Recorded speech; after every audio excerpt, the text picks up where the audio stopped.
1조 주님의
할렐루야. 네, 오늘 7월 마지막 주, 벌써 참 한 달이 훌쩍 지나가서 마지막 주가 되었어요. 마지막 주일은 어린이로부터 시작해서 모든 교육학교와 우리 어른들이 함께 한 자리에 모여 예배는 3대 예배로 드려집니다.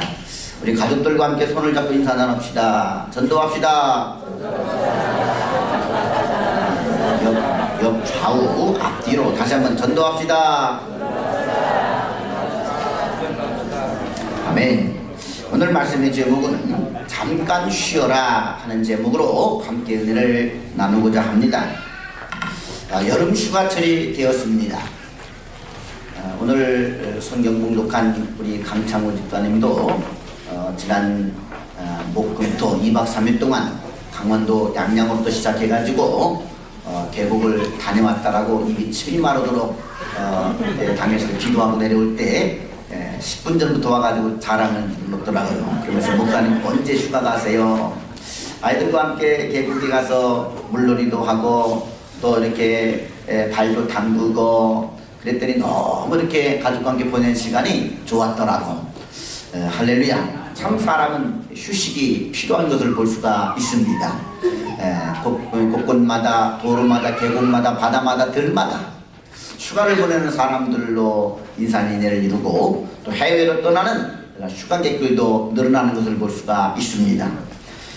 오늘 본문에서 우리 예수님께서도 잠깐 쉬어라 하면서 제자들에게 휴가를 주고 함께 피서를 떠나는 모습을 볼 수가 있습니다. 우리 인생에 있어서 휴식은 참으로 중요합니다. 바이올린도 연주를 한 다음에는 이 줄을 좀 느슨하게 풀어놓아서 휴식을 준 다음 그래야만 다음 연주 때에 좋은 소리가 난다고 합니다. 하나님께서도 일주일 중에 엿새 동안에 열심히 일하고 하루는 쉬면서 안식하도록 휴식을 준 것을 볼 수가 있습니다. 그만큼 우리 인생의 휴식은 매우 중요하다는 것을 볼 수가 있지요. 오늘 본문 말씀을 통해 우리는 그러면 어떤 여름 휴가를 보내야 되는지, 어떤 휴식을 취해야 되는지 오늘 말씀을 통해 함께 깨닫고 은혜 받는 시간 되기를 주님의 이름으로 축원합니다. 첫째로 여호와의 절기처럼 이번 여름 휴가를 보낼 수 있기를 축원합니다. 성경에 보게 되면 여호와의 절기가 나옵니다.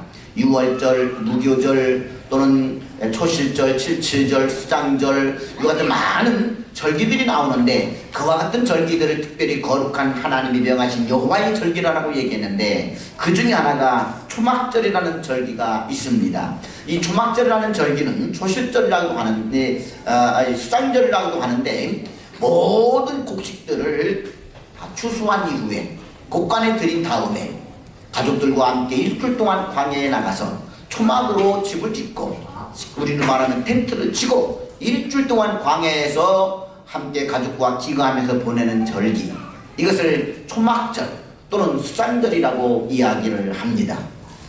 왜 이들은 일주일 동안이나 광야에서 집세기로 초막을 짓고 그곳에서 가족과 함께 보내는지요?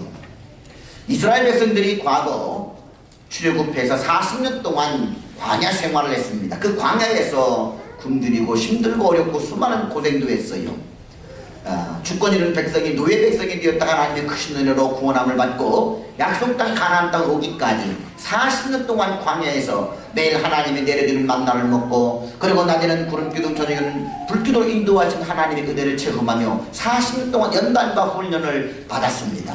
이제 이스라엘 백성들은 적과 꿀이 흐르는 가나안 땅에 들어와서 등 따스고 배부르고 살 때에 그 하나님의 인도하신 은혜를 잊어버리지 않고자 그는 모든 곡식을 곡간에 모아놓고 편안하고 안식을 누릴 때 먼저 광야에 나가서 고난의 때를 기억하면서 초막으로 집을 짓고 사는 것입니다. 자녀들이 물어보는 거예요. 아버지 어머니 왜 우리가 이 일주일 동안 이 환경도 열악한 광야에서 이 초막을 짓고 살아야 되는지요? 그것은 우리가 광야 40년 동안 옛 조상들이 고생했던 때를 잊지 않고자 함이니라.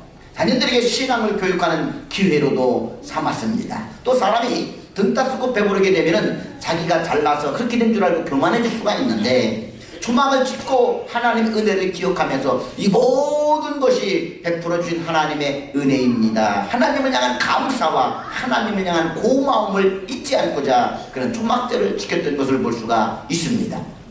자, 어떻게 보면은 일주일간의 휴가예요.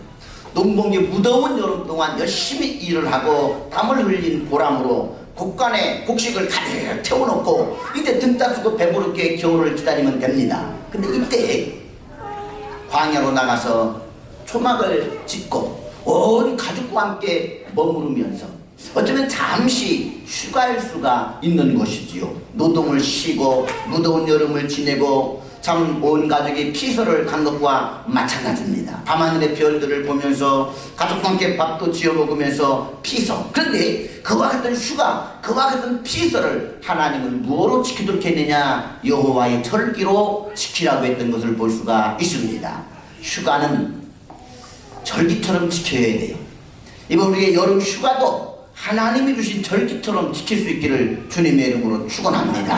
하나님의 돌보심, 하나님의 은혜, 이와 같은 좋은 땅에서 하나님 베푸는 은혜 가운데 살게 해주신 주님의 은혜를 기억하면서 지키는 절기와 같이 하나님 앞에 이번 휴가도 보낼 수 있기를 주님의 이름으로 축원합니다. 두 번째로 가족과 신앙적인 만남이 있는 그런 휴가, 그런 수련회가 되기를 주님의 이름으로 축원합니다.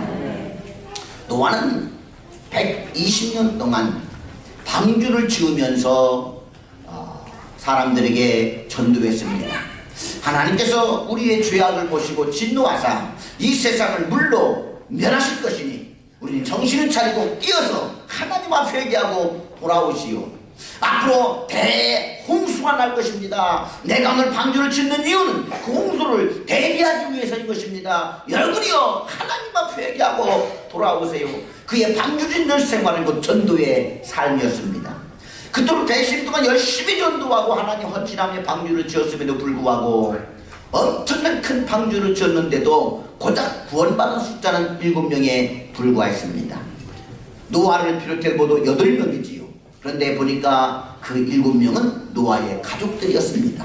노아와 노아의 부인과 그리고 노아의 세 아들과 노아의 세 며느리들 또한 8명이었습니다. 120년간의 노력의 결과, 헌신과 전도의 결과가 어쩌면 실패로 돌아간 것과 같은 결과입니다. 그러나 그 7명이 가족이라는 것을 볼 때 가족 구원이 얼마나 중요한 것인가를 또한 배우게 됩니다. 그의 120년간의 전도의 결과 가족이 구원을 받았다고 하는 것, 그것은 놀라운 성과요 하나님의 축복이었던 것이지요. 그만큼 가족 구원이 중요한 만큼 힘들기도 한 것입니다. 가족 구원은 하찮게 볼 일이 아닌 것입니다. 성경에 보게 되면요, 믿음의 조상 아브라함과 이삭과 야곱이 나옵니다. 믿음의 3대 조상들이지요. 그런데 이 믿음의 3대 조상으로 견고히 세워질 때도 아브라함, 이삭이 두 아들을 낳았는데 쌍둥이를 낳았어요. 에서와 야곱. 그런데 그 에서는 이 구원의 물줄기에서, 이 구원의 은총에서 그는 제외가 되는 것을 볼 수가 있습니다. 그러니 믿음의 조상 아브라함 가문에서도 가족구원이 온전히 이루어지질 않아요. 레위기 10장에 보게 되면은 거기에 아론이 나옵니다. 아론에게는 두 아들이 있었습니다. 그런데 이 아론의 두 아들 나답과 아비후가 신앙이 잘못되어서 하나님 앞에 다른 불을 들이다가 직사하는 모습을 볼 수가 있습니다. 아론 제사장의 가문에서도 아론은 그 아들 나답과 아비후 신앙을 잘못 지도했던 것을 볼 수가 있습니다. 엘리 제사장 역시 그의 아들 홈리와 비누아스의 죄악으로 인하여서 나라가 망하게 되고 하나님의 법궤도를 빼앗기는 엄청난 죄를 범하게 되면서 그들도 구원의 물줄기에서 제외되는 것을 볼 수가 있습니다. 존경받는 사무엘 선지자의 아들 요엘과 아비야도 교육을 잘못해서 사람들로부터 지탄의 대상이 되었습니다. 이렇게 성경이 이들의 실패에 대하여 기록하는 것은 그만큼 가족 구원이 힘들다는 것이고 우리도 장담하지 말라는 성경의 권고인 것을 볼 수가 있습니다. 그러므로 디모데전서 5장 8절은 이렇게 말합니다. 누구든지 자기 친족 특히 자기 가족을 돌보지 아니하면 믿음을 배반한 자요 불신자보다 더 악한 자니라. 사도 바울도 그는 결혼하지 아니하여 자식이 없었지만 그에게는 이 동족 이스라엘에 대한 간구에 그의 기도가 나온 하나님, 이 동족들을 구원하여 주옵소서. 나의 생명책에서 제외됐던 한 있더라도 우리 동족만큼, 우리 혈족만큼은 구원해 달라고 그가 부르짖었던 것을 볼 수가 있습니다.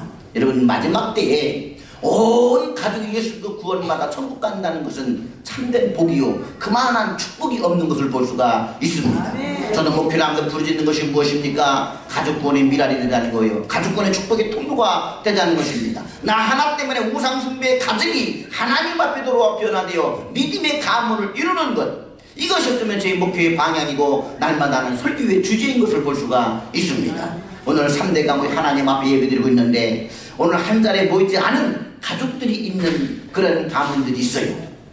만약 이대로가 천국에 간다고 한다면 얼마나 슬프고 안타깝겠습니까? 우리가 맛있는 걸 먹을 때 가족이 생각납니다. 좋은 경치를 구경할 때 오지 못한 가족이 생각이 납니다. 그런데 다음에 오는 기회가 있지만 천국을 한 번 가게 되면 다시 돌이킬 수가 없습니다. 가족들이 그 자리에 다시 올 수가 없는 것입니다. 그러기 전 우리는 가장 좋고 아름다운 곳, 한 번 가면 다시 오지 못하고 더더구나 누구도 들어오지 못하는 그 천국은 오늘 우리가 준비해서 함께 가야 될 줄로 믿습니다. 옆 사람 인사 나눕시다. 천국에 함께 갑시다. 할렐루야. 노아는 120년 동안 전도해서 8식구 가족을 구원시킨 것을 볼 수가 있습니다.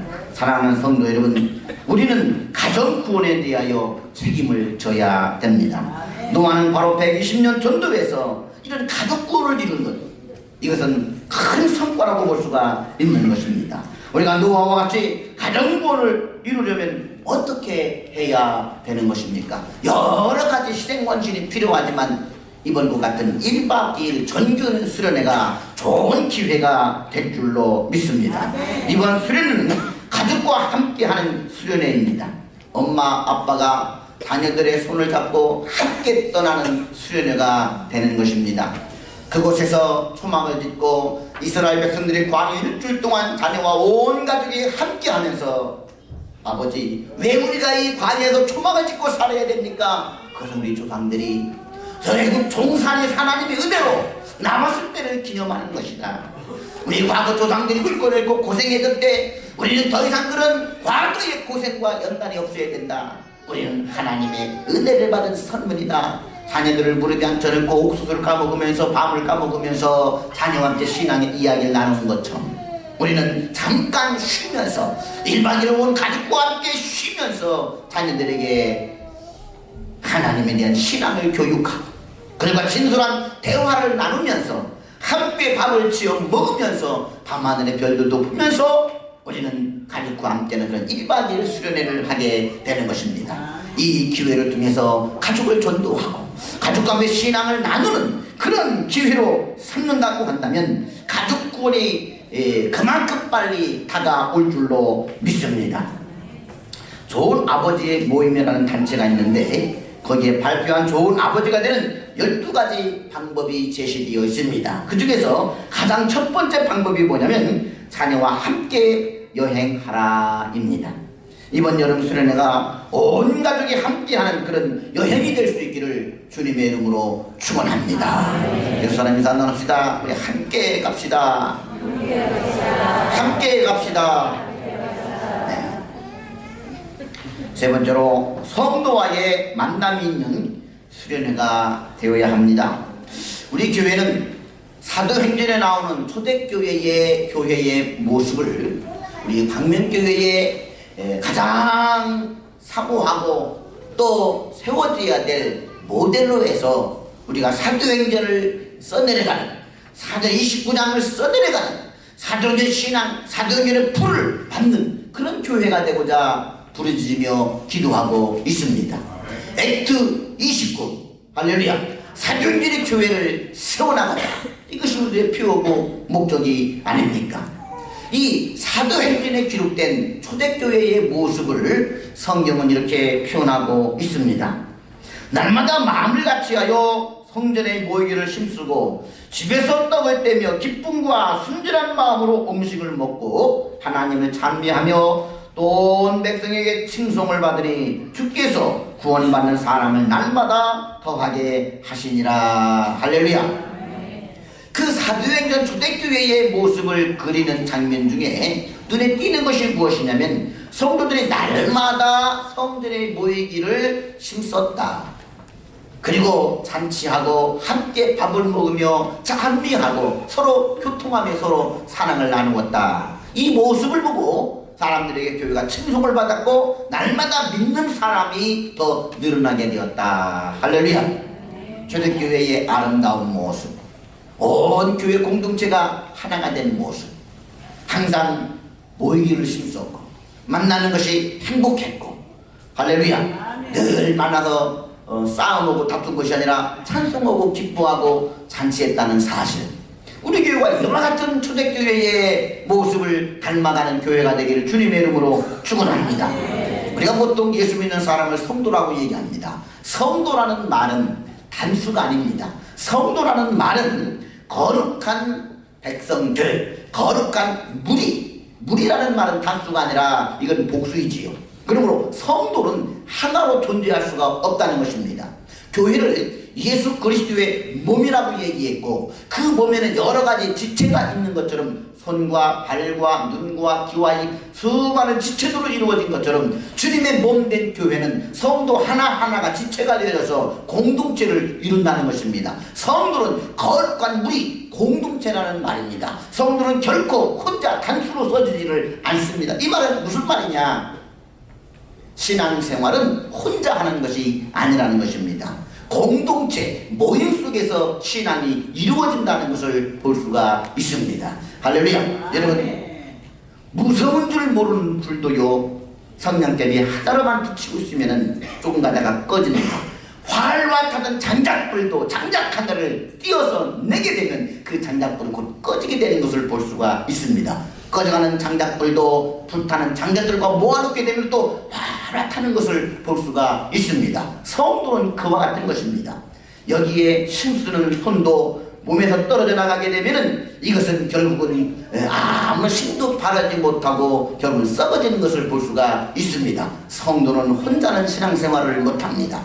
교회 생활을 하면서도 보게 되면은 신앙에 좋은 친구가 있을 때 그 사람의 신앙생활도 재미있고 활기차고 또 멋있고 흥미롭고 그리고는 더 좋아지는 것을 볼 수가 있습니다. 우리 가는 길에 늘 가시밭 것 같고 환난과 어려움이 항상 몰려오게 됩니다. 신앙의 친구가 있을 때 어떤 환난이 몰려와도 이길 만한 힘이 생기고 위로받게 되고 용기가 나는 것입니다. 좋은 일 있을 때는 나누고 싶은 것이에요. 가까운 친구가 있을 때 좋은 일 할 때 나누면서 기뻐하고 감사하고 또 행복해 할 수가 있는 것입니다. 신앙생활에 좋은 친구가 있는 것, 교회가 함께 한다는 사실, 이것은 그들에게 울타리와 같은 가정과 같은 것입니다. 그러므로 이번 1박 2일 수련회를 떠나면서 온 교회가 함께 떠나는 것입니다. 1박 2일 동안 가족의 자녀들과 함께 떠나는 것도 중요하지만 이스라엘 백성들을 보세요.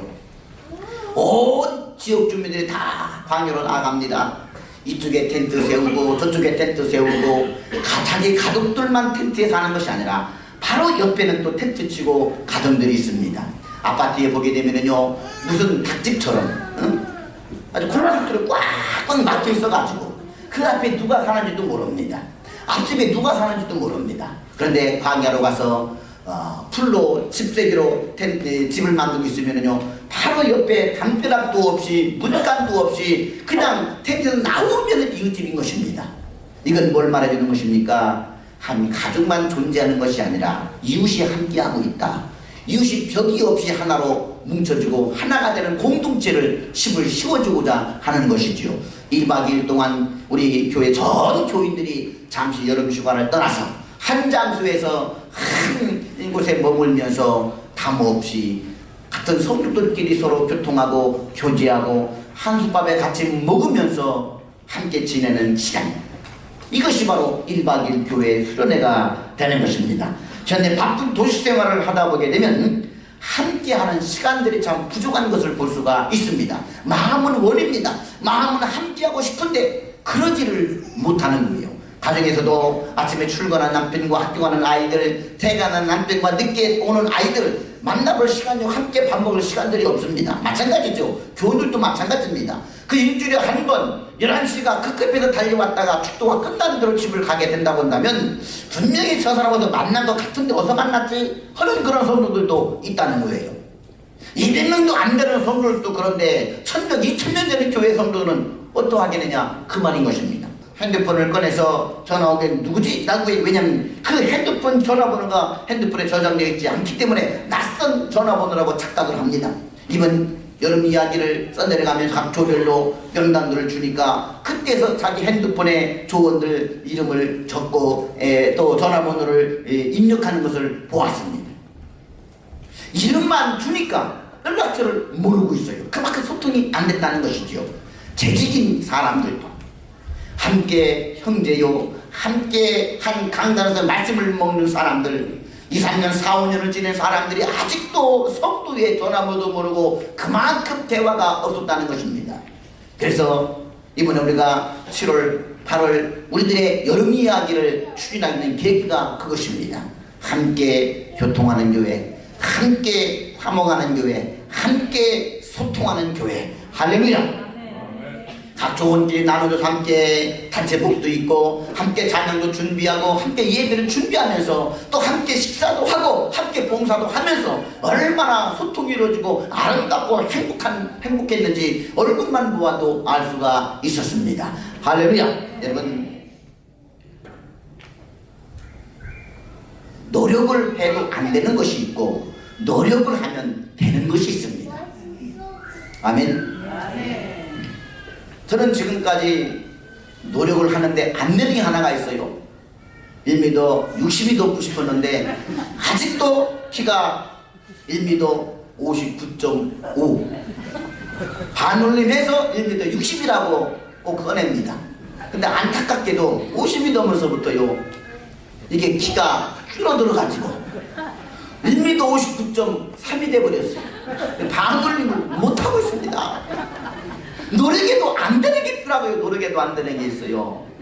그래서 노력해도 되는 것이 있습니다. 할렐루야.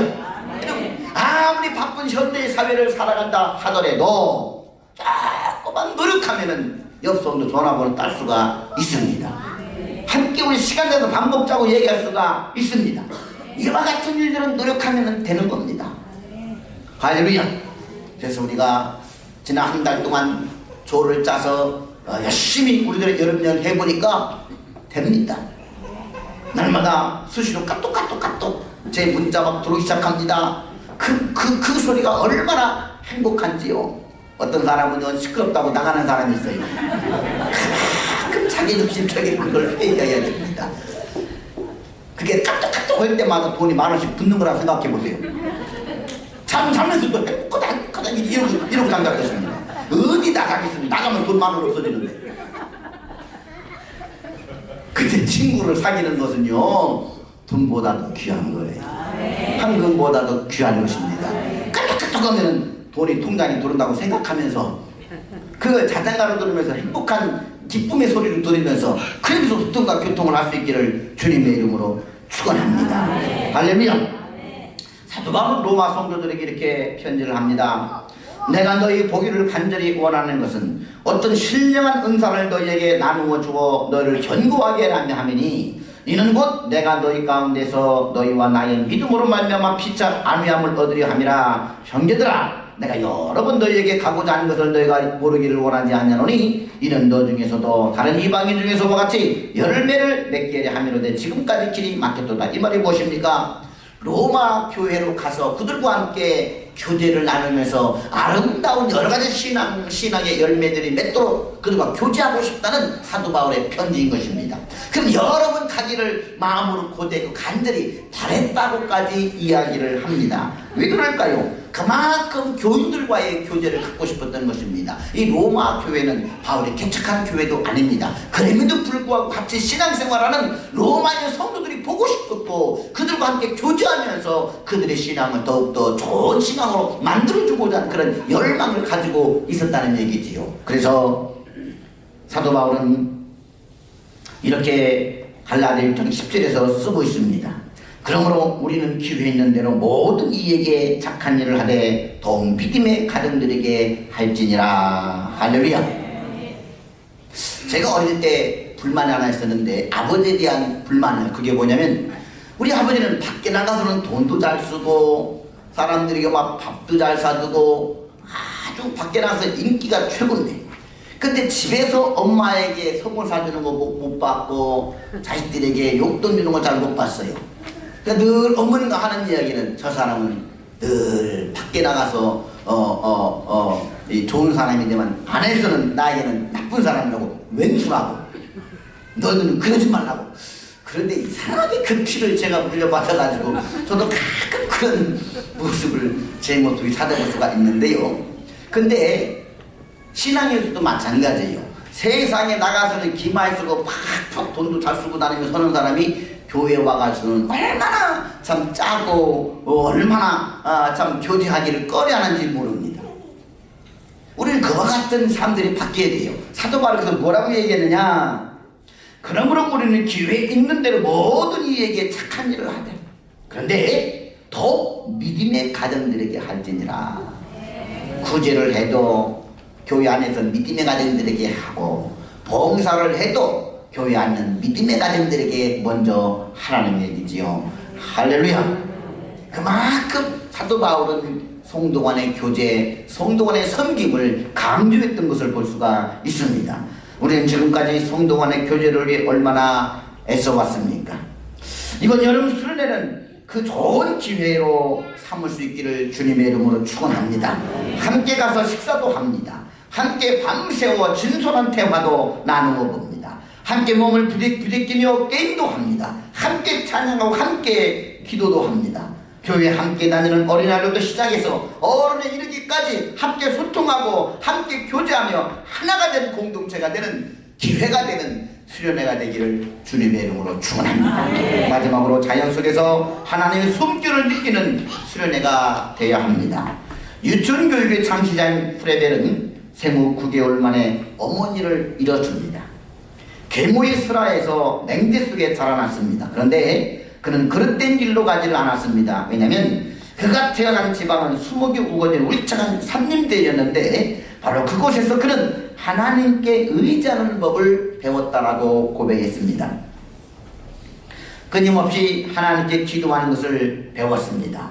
다시 말해서 자연 속에서 하나님의 숨결을 느끼고 자연 속에서 하나님의 사랑과 섭리를 체득하면서 하나님을 의지하는 법을 배워나갔기에 계모의 그와 같은 여러 가지 냉대 속에서도 그는 바르게 자라났다는 것이지요.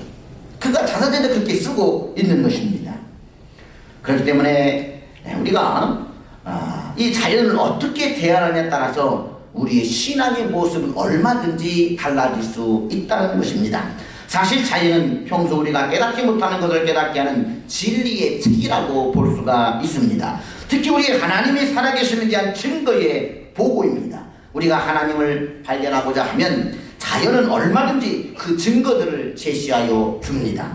로마서 1장 20절은 이렇게 말합니다. 창조로부터 그의 보이지 아니하는 것들 곧 그의 영원하신 능력과 신성이 그 만드신 만물에 분명히 보여 알게 되나니 그러므로 그들이 핑계하지 못할지니라. 얼마든지 자연 속에서 하나님의 살아계신 그 자연 속에서 하나님 어떤 분이신가를 깨달아 알 수가 있다는 것입니다. 예수님께서도 대자연 속에 나타난 살아계신 하나님의 사랑과 섭리를 이렇게 말씀했습니다. 공중의 새를 보라. 심지도 않고 거두지도 않고 창고에 모아들이지도 아니하되 너희 하늘 아버지께서 기르시나니 너희는 이것들보다 귀하지 아니하냐. 할렐루야. 들의 백합화를 보아라. 심지도 않고 기르지도 않고 길쌈도 아니하는데 솔로몬의 그 어떤 옷보다도 더 멋있고 아름답지 아니하냐. 할렐루야. 우리 예수님께서도 그 대자연 속에서 하나님의 살아계심과 하나님의 사랑과 섭리를 설파했던 것을 볼 수가 있습니다. 우리 사랑하는 성도 여러분, 이번 여름 수련회는 이런 대자연 속에 가서 밤하늘의 별들도 보고 그 대자연 속의 숨결을 느끼면서 하나님의 살아계심을 체험하는 좋은 계기가 될 줄로 믿습니다. 이스라엘 백성들이 초막절에 광야에 가서 초막을 짓고 휴가를 보내며 살아계신 하나님을 만나고 감사하며 온 가족과 함께 교제하며 이웃들과 함께 사랑의 공동체를 이루었던 것처럼 이번 1박 2일 수련회가 우리 광명교회 모든 성도들이 함께하고 우리들의 이런 이야기에 꽃을 피우는 그런 수련회가 되기를 주님의 이름으로 축원합니다. 기도하겠습니다. 사랑과 은혜가 풍성하신 아버지 하나님,